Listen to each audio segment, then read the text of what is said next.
And now, live from Level 5 Productions on the island of Milleronia, it's The Larry Miller Show.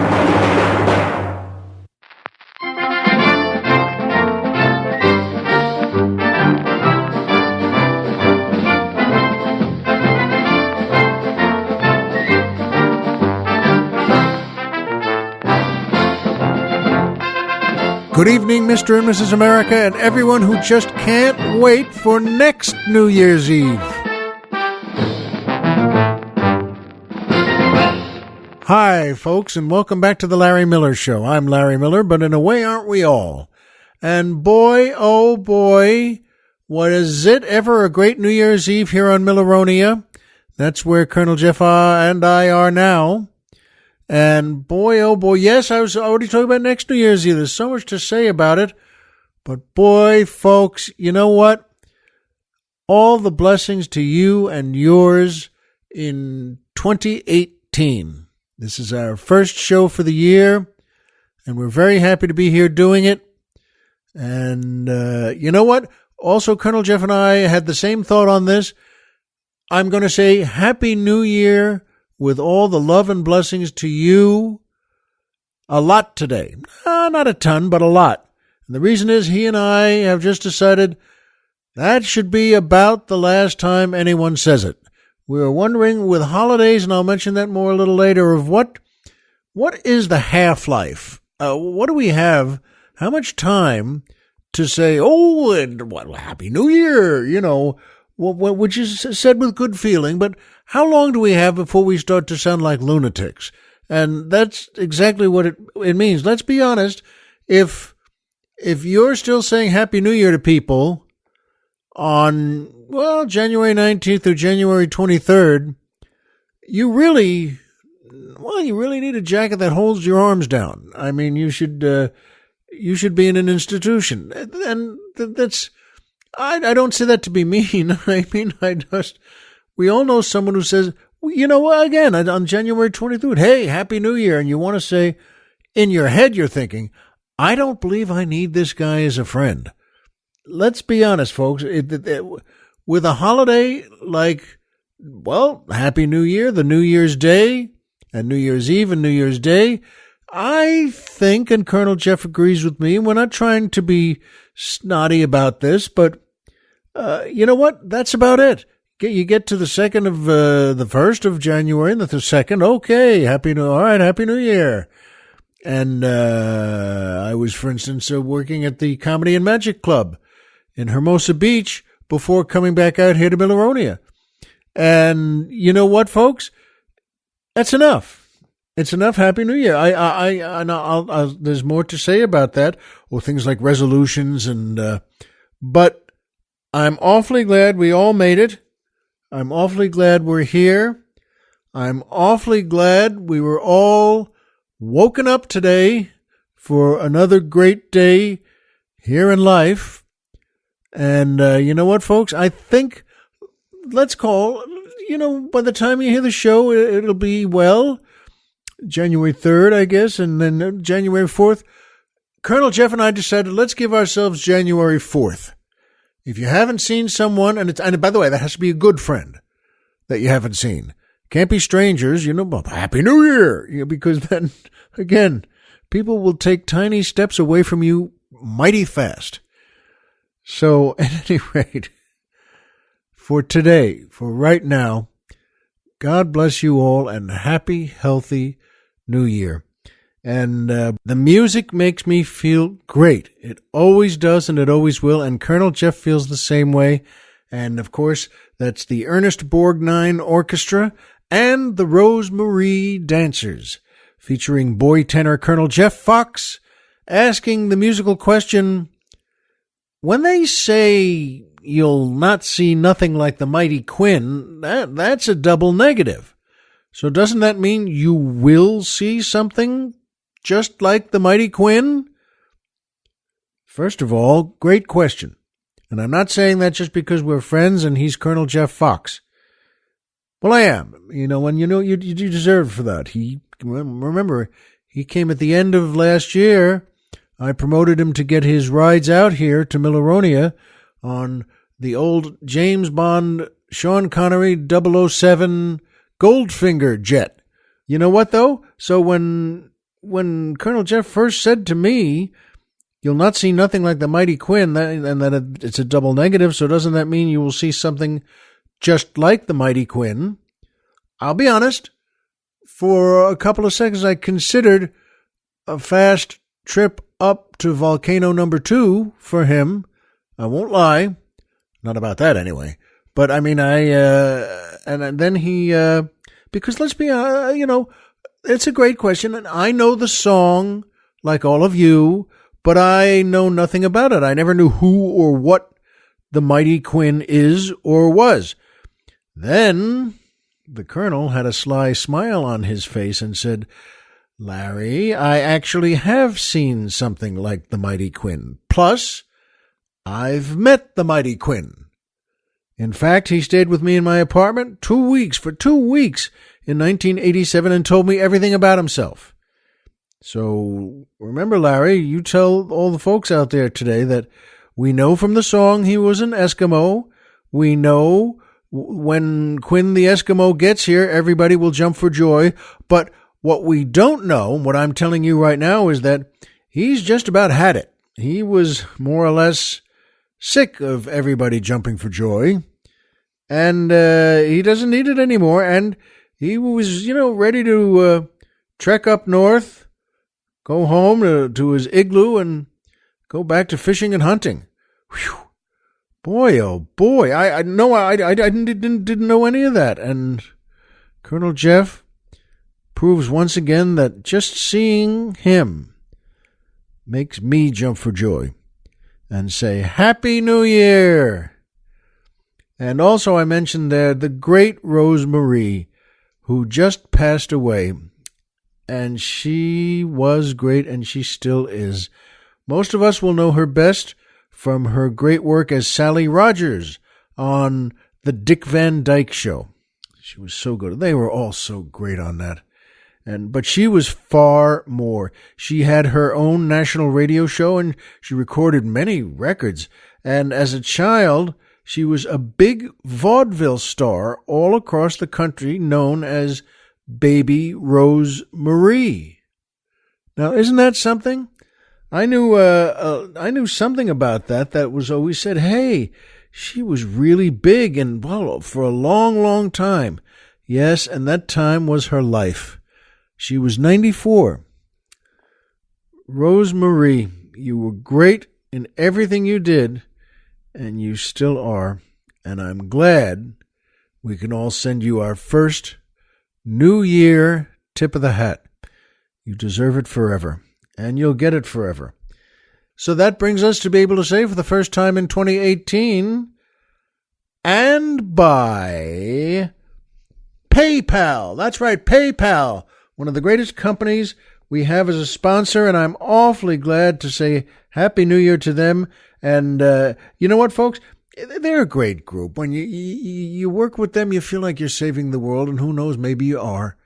And if you enjoy my show, and why wouldn't you, and you'd like to send a few bucks here to help out, and why wouldn't you, you can do it through PayPal. They have a great way to do it. And instead of saying donate or pay what you like, I always like to say, buy us some drinks.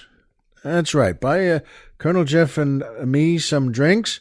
And because there are different levels on that, there's level 1 through 5, all the way up to... We're driving to Florida!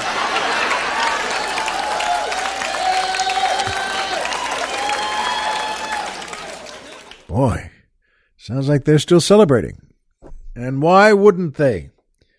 Boy, folks, look for the PayPal banner on our website. And you click that, and it's important to us, that go to our website, of course, is LarryMillerPodcast.com. Who's on the Mountain? Tom Mix.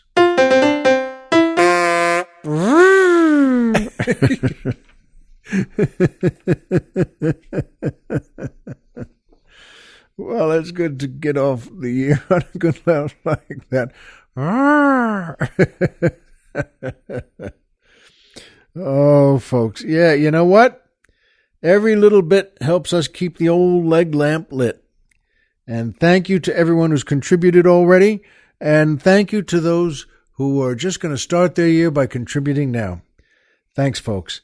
And that brings me to my favorite part of the show, the joke of the week. And here's another good start for the new year.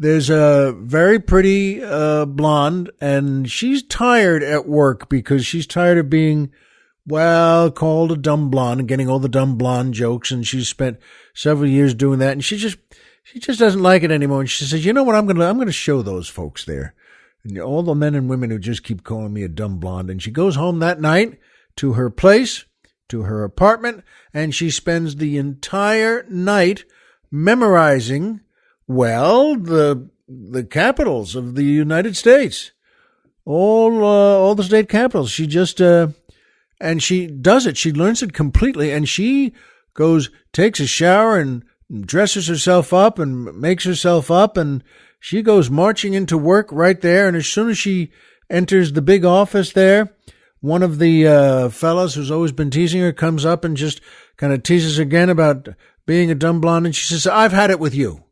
I've had it with you. In fact, I've had it with all of you. There's nothing wrong with me. I'm as smart as any of you are. And you know what? It so happens, while you were all just snoozing and having your silly dreams, I stayed up the whole night memorizing the capitals of the United States. And the guy says, well, okay, we'll see about that. What's the capital of Nevada?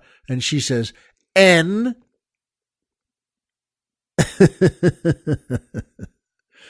Well, Colonel Jeff and I got a kick out of that. God bless her, poor thing. And that sounds like a good timpani drum there, that N, bo, but there it is.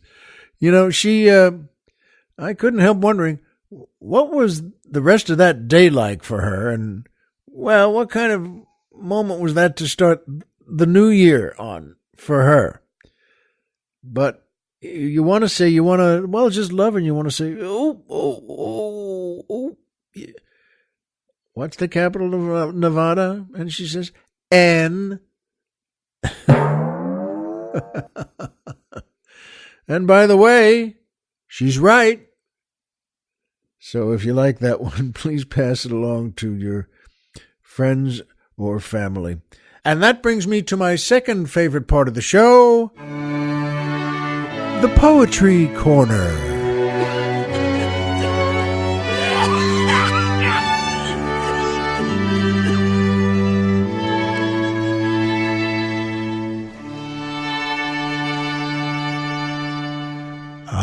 The Poetry Corner, the first time in the new year.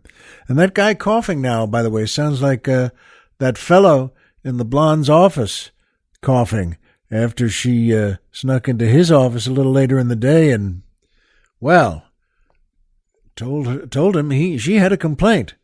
And she focused that complaint on the tip of her high heel, you know where. And so it caused him to cough like that. In any case, this is a beautiful poem by the great William Shakespeare. And, by the way, whose wife, do you know what William Shakespeare's wife's name was? Anne Hathaway. That's right.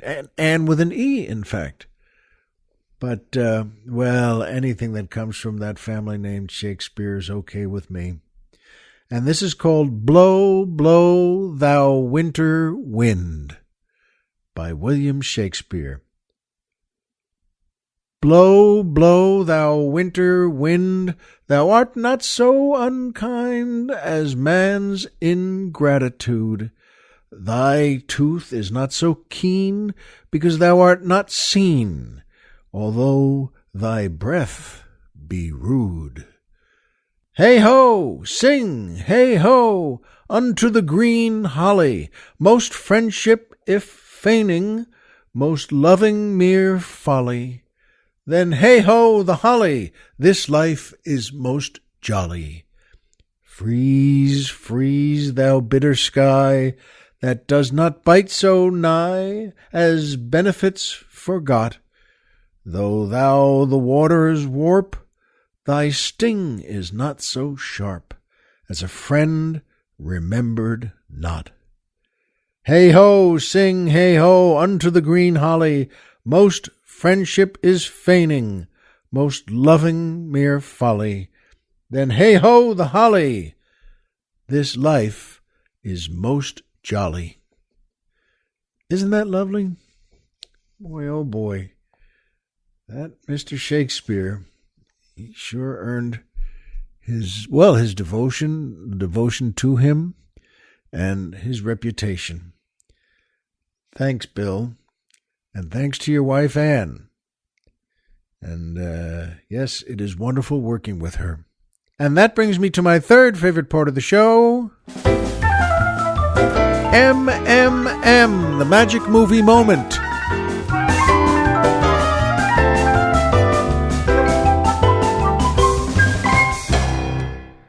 We're going to get to talk about this a little later, but I was saying to the Colonel, maybe I've been living in California too long, and of course, the weather on Milleronia is just always gorgeous because I make it. And you know what, though? But even if I've been living in those wonderful climates too long, is there really anything that thrilling about snow? I mean, come on. It's cold, and in fact, very, very, very cold. But we'll get to that later. The magic movie today is about New Year's Eve, and it's called The Poseidon Adventure from 1972, directed by Ronald Neame and co-directed by Irwin Allen, who did all the special effects and won an Academy Award for that with his partner. And oh boy, it's good movie, starring, and this cast, holy mackerel, folks, Gene Hackman, Ernest Borgnine, Shelley Winters, Roddy McDowall, Jack Albertson, Carol Lindley, Red Buttons. It goes on and on of just, you say, holy mackerel, those are all stars. Yes, they are. And many of them also won Academy Awards. And the Poseidon Adventure, starts on, this ocean liner that's twice as long as the Queen Elizabeth and the Queen Mary ocean liners put together. And so this ship, the Poseidon, is a heck of a ship. And the captain of it is named Harrison, and he's played by Leslie Nielsen. In case you needed more stars there, the great Leslie Nielsen. And it starts on New Year's Eve. And they're having a big New Year's Eve party in the giant grand ballroom of the Poseidon. And Captain Harrison is up on the bridge of the ship. And he's looking out, keeping a good lookout, too. And he's a good captain. And he's got the binoculars up and he's looking all around. And then he notices, folks, the mother of all tidal waves coming right at them. And this, like the Poseidon itself, is 2 times, 5 times, 10 times bigger than any tidal wave has ever been in history. And that comes and it just blasts into the ship and kills virtually everyone, and including, Captain Harrison there. And you know what, folks? What Colonel Jeff and I agreed on, it's a story about how a handful of these passengers who survive, just that many out of this huge group of people, and they decide to try and get out. Because what does that tidal wave do? As you all should know, it knocks the ship over. It doesn't just knock it over, it flips it upside down. So suddenly, in the water, coming out of the water, is the bottom of the ship. And in the water, underneath the water, is what the top of the ship used to be. So it's completely upside down. And those folks have to make their way to the propeller area because one of the passengers, one of the boys there, says he thinks that that's where all the armor of the ship and all the lining is the thinnest. And that's the story of the movie, how these folks, oh, good Lord, what a group, how they do that, and who lives and who dies. But what Colonel Jeff and I agreed on was that the magic movie moment for this movie is also when that ship first flips upside down. Because remember, this is 1972, and there were zero special effects available the way we have today. So, the co-director, Mr. Irwin Allen, and his partner there, and boy, oh boy, folks, they created something out of, what you're sitting in and what we're sitting in here. They used chairs and tables and chandeliers, and they made it from scratch. And showing people falling and all the stunt work done there, if you remember, that's really something you watch and say, good Lord, it's killing them all. And it was. But boy, oh boy, was it shown well. And what a part of that movie. Good Lord. All of that, the entire sequence, which I think is 2 minutes long or something. It's very long. Boy, that's a magic movie moment to me and to Colonel Jeff. And I'll bet for you too. You know what, folks? That cast is just fabulous. And it goes on and on and on. Dozens of great Academy Award-winning actors and actresses. Holy mackerel. It's a good movie, folks. No, it's a great movie. And it's something to think about with New Year's Eve just having passed. And what we might be like in 2018. So I'll say once again, as far as that goes, happy, healthy New Year to you and all your loved ones and all your friends. And you know what? To begin with, frankly, I'd like to talk about the resolutions, our resolutions for the new year. Well, what does that even mean to us anymore?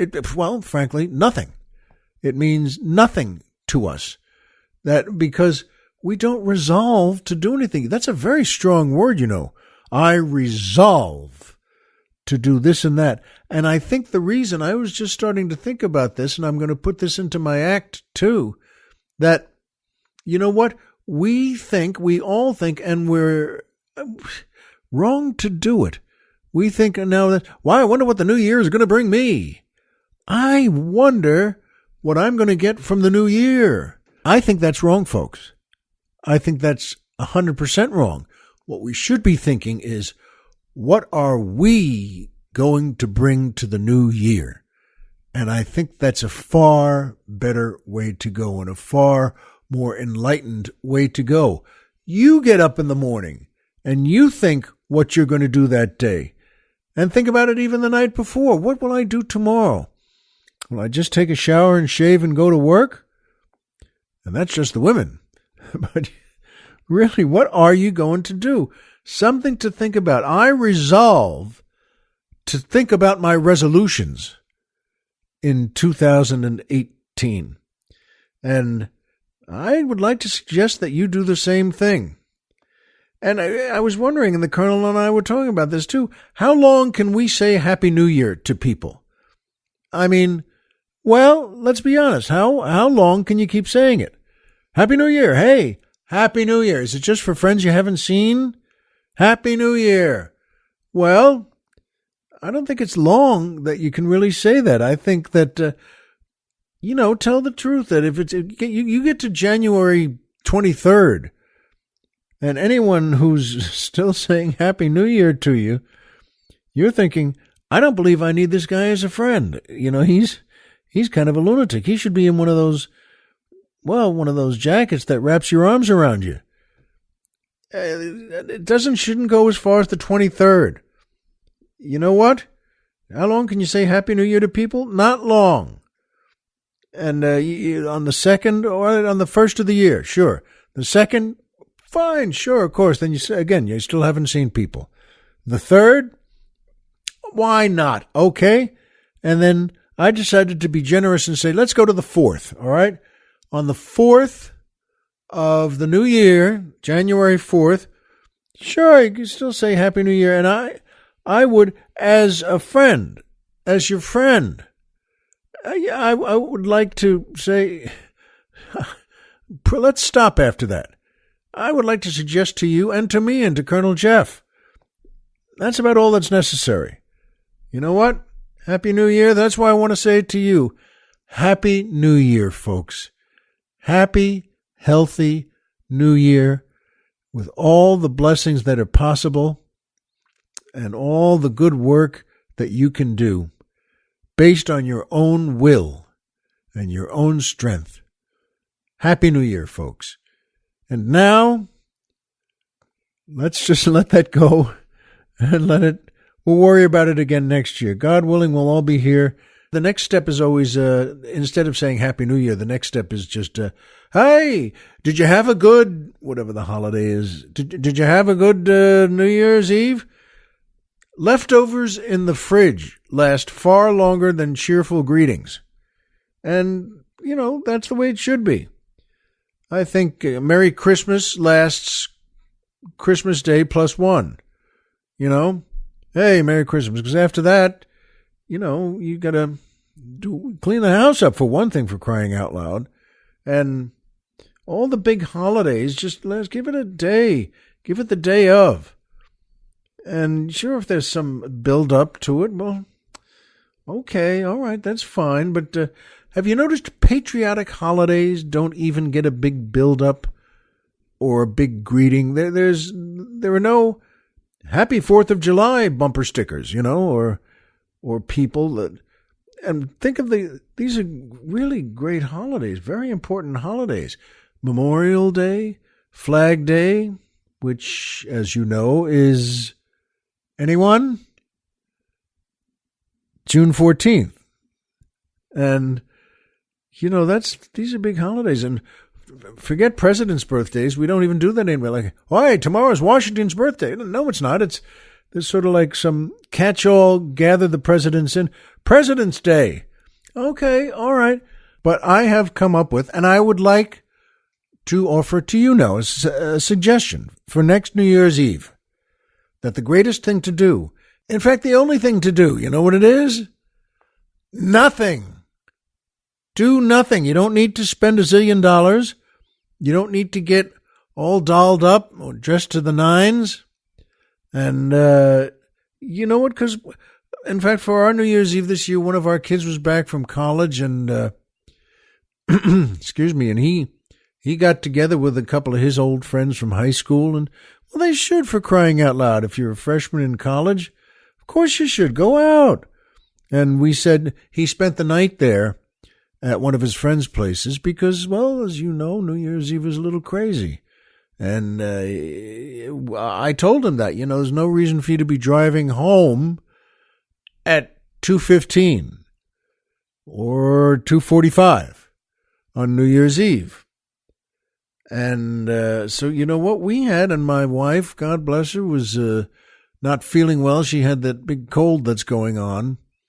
I haven't outlawed those colds here on Milleronia, but I'm close, and there may be a 4th volcano necessary for that. But you know what? She was lying down downstairs and watching a little TV and well, drinking tea, and that's the thing to be doing. Well, of course, we weren't going to go out. Good Lord, there's nowhere to go at the last minute anywhere on New Year's Eve. Even if she were feeling fine, to say, hey, you want to just go out, go down the block to do what? I don't even know. And she said, well, she wasn't feeling well. And thank God she's feeling better now. But the point is, folks, do nothing. My son, the one kid who was out there with his friends, and they weren't driving around whooping out the windows of their car. I do that. But you know what? They weren't. And my wife was getting better lying downstairs, and I was in our bed watching some old movies that I love. This year, in fact, on Christmas, it was just great. It was Spend Christmas with the Duke. It was a day full of John Wayne movies. And, well, that's good enough for me. I'm done. If you ask after that, okay, what else are we going to do? My answer would be, we're doing it. There's no what else. There's no else. You know, if you watch 3, 4, 5 John Wayne movies in a row, that's plenty. And if you say, well, it doesn't necessarily have anything to do with Christmas or anything. Yeah, well, I know that, but it's good enough for me. And you know what, folks? So let's think about that also. Maybe a happy 4th of July feeling. You know, Memorial Day, I've mentioned this before, but in Israel, Memorial Day is not surprisingly a very big thing. And everyone, a big blast of a horn goes off at noon. I think it's noon. And everyone on highways, in cities, on farms, wherever it is, wherever you are, everyone gets out of the car, stops everything, and stands there in tribute, in praise on Memorial Day for those who lost their lives fighting. And, you know, I don't care for cold weather anymore. I mentioned that before. I remember I worked on a cruise ship as a comedian for one show, one night, and the comics do that for a long time sometimes. And this was a big fancy thing, a Swedish cruise ship, which is the only phrase I need to hear. I don't know about you, but say we have an opportunity to go on the Swedish cruise. Yes. And I got onto the ship. It was in New York, and I was single then and fancy free. And they were all lined up. All the officers and the crew there on board the ship in the big lobby area. This was a fancy thing, and they assigned me one of the officers. She was the ensign or lieutenant, and they're all dressed in their dress whites, and they looked pretty good. Boy, especially this young woman, folks. She was beautiful. I mean, I saw her right away and said, "Holy mackerel!" Once again, that word Swedish. She was tattooed with it. Wish I could have proven that. But I mean, the point is, she was going to walk me to my cabin, and in her dress whites, and that's with a skirt and the blouse and tie and a couple of medals and the white jacket on and the white cap. These are good looking outfits for really beautiful people. She was gorgeous, and she had sort of a swimmer's body, if you know what I mean. Really tall, about 5'11" or 6 feet, and straight, broad shoulders. And she took me into my cabin, which is a nice cabin they gave me.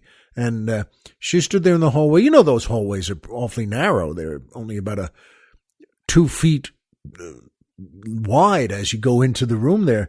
And I'm thinking already, oh, Lord, I have to, say, gee, let's meet and smile, and, let's ask her if she wants to get together after the show or something for a bite to eat or a drink or something.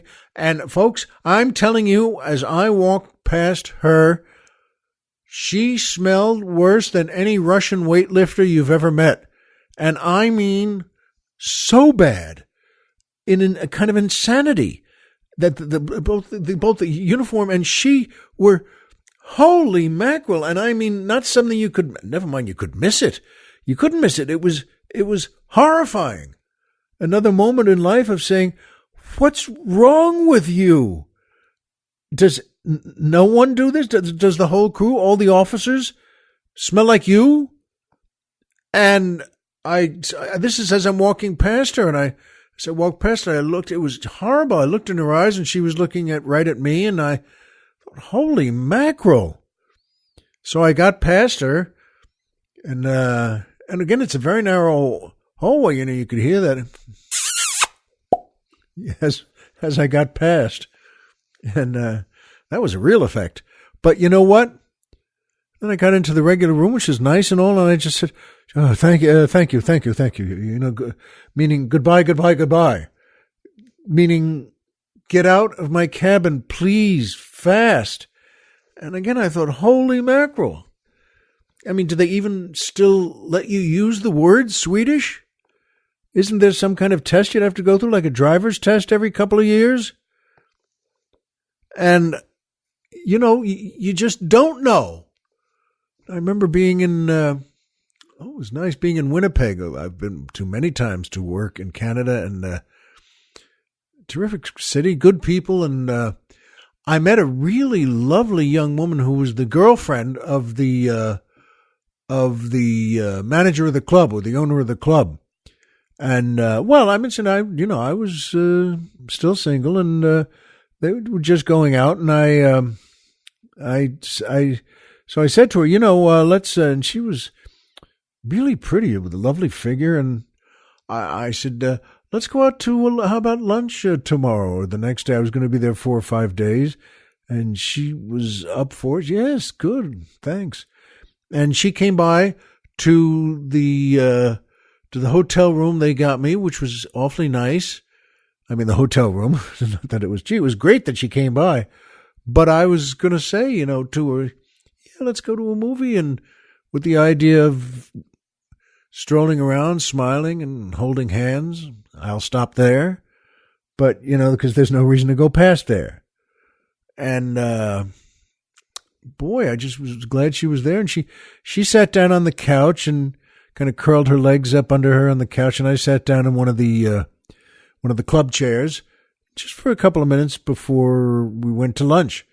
And I remember she slid her shoes off, and she was dressed nicely too, also in a dress and whatever that goes with that. Men don't know these things, I can feel good saying whatever goes with that. She looked just beautiful. And folks, I'm telling you, when she took her shoes off, and she was wearing stockings, and again, it was like getting hit with a carnival hammer. I mean, just a big bong. The foot smell was making the upholstery cry. And I'm telling you, again, this is not something I'm sensitive about. I don't look for this. I don't care about it, but this was really, holy man, oh, I mean, again, how dumb can one get? How could someone live like this, especially someone as lovely as this? But holy mackerel, come on. And, well, to be honest, we still went out to lunch. I didn't want to. It was like sliding past that Swedish ship officer, which, remember, sounded like... But how can people live like this? And two beautiful young women like this, and they, good Lord, and they should meet each other. They should go out with each other, so that at least they could think, boy, she smells great. And you know what? It was so, smells like that. It's not just women. I remember when I was going on a book tour to sell in my book, Spoiled Rotten America. And my publicist, Michael Hansen, was with me, and we went to lots of places, all different cities. And we were in New York and at a nice hotel, and they were going to pick us up. Our driver was going to pick us up in one of those black Lincolns, the 4-door black town cars. And we were going to go to ABC in New York, in Manhattan, to do a show that was on there. And then he was going to drive us out on Long Island, near Westbury, where I was going to sell books, appear at a Barnes & Noble, big one there, and make a speech. And what's great, it's all great. You wrote a book, you're selling the book. Folks, he picked us up at our hotel. We got in the car, and again, this has never occurred. I've never smelled something like this. He was a smoker, but not just any smoker. He was like a tattooed smoker. I mean, that it was unbelievable. That is literally not believable. And he was in a white shirt with a black tie. He was from some kind of Middle Eastern place, and folks, and he had, he would smile, and then he wasn't smoking in the car, but I'm telling you, both my publicist and I, and this is the middle of winter in Manhattan, as he's taking us to ABC, which is only about a 5-6 minute drive, it was nauseating. I had to roll down the windows in winter. And just to, when we got there, and again, I've never reacted this way. I've never seen it, never felt it, but it was not possible to breathe. My publicist is the same way.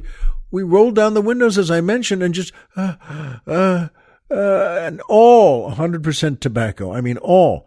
And by the way, I used to be a smoker. This has nothing to do with tobacco. If you want to smoke, good luck. Congratulations. I don't care.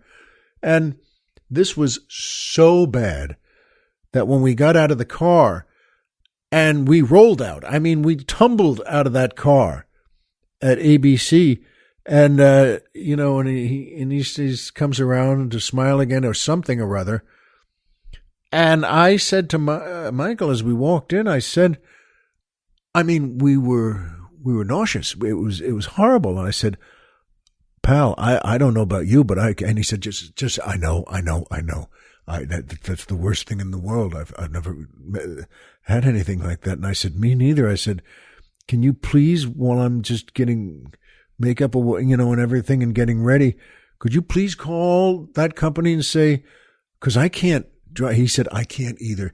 And we're not babies, folks. I mean, a 2.5-hour drive at that point in rush hour out on Long Island. It's not possible. I mean, I would have said, let's just go back to the hotel and not sell books tonight because I can't be with this human being.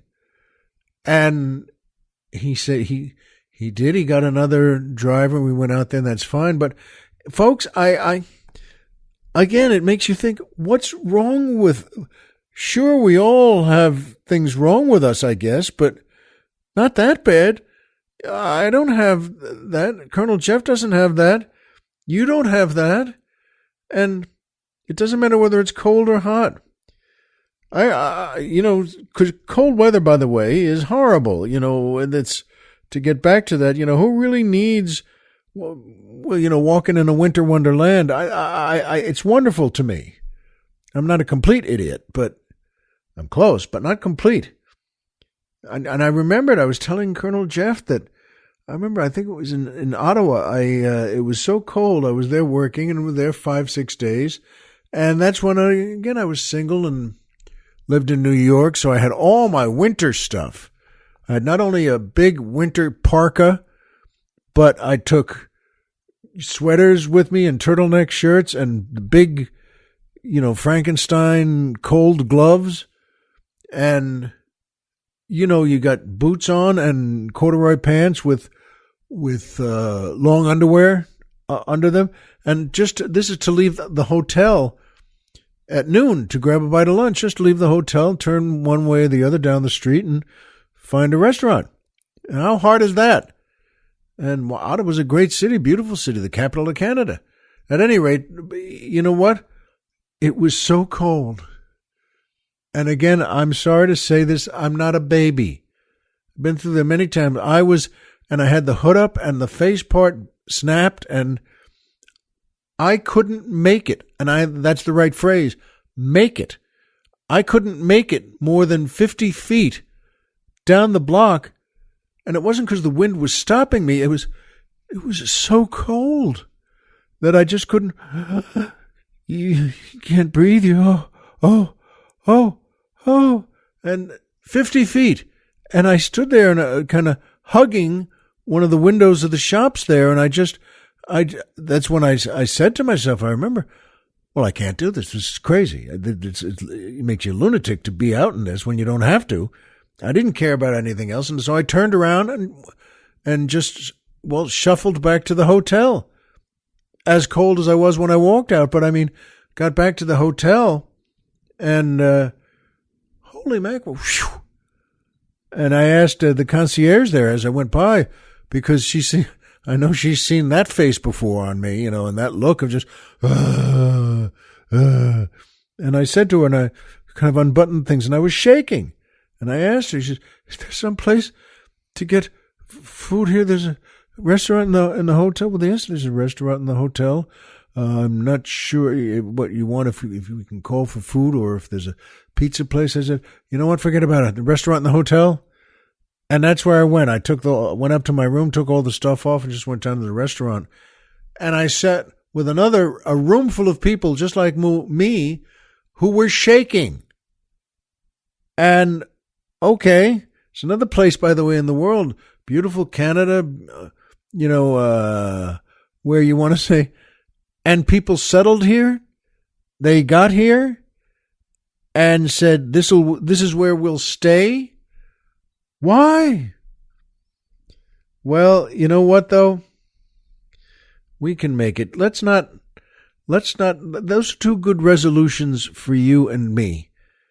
Let's not smell this year to where people just actually their eyes are spinning because we're so horrible. Let's not smell. Let's not smell like also just so much tobacco, like 1 million cigarettes of tobacco. Let's not gross our friends out. That's a good resolution. Stop smelling. And here's the rule on timing for holidays, and I'm going to lay it out for you right now. And the Colonel agrees with me. The first time you see someone in the new year, and remember it has to be a friend, not a stranger, then January 4th. Just maybe, if we're being kind, January 5th.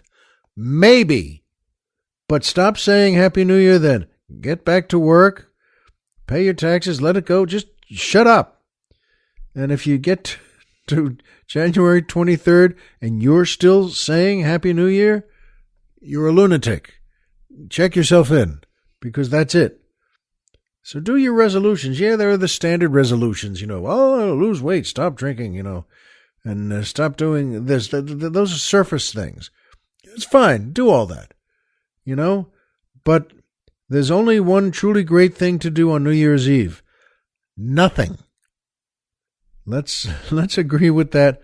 Well, and by the time we get to New Year's next year, of course, we'll forget.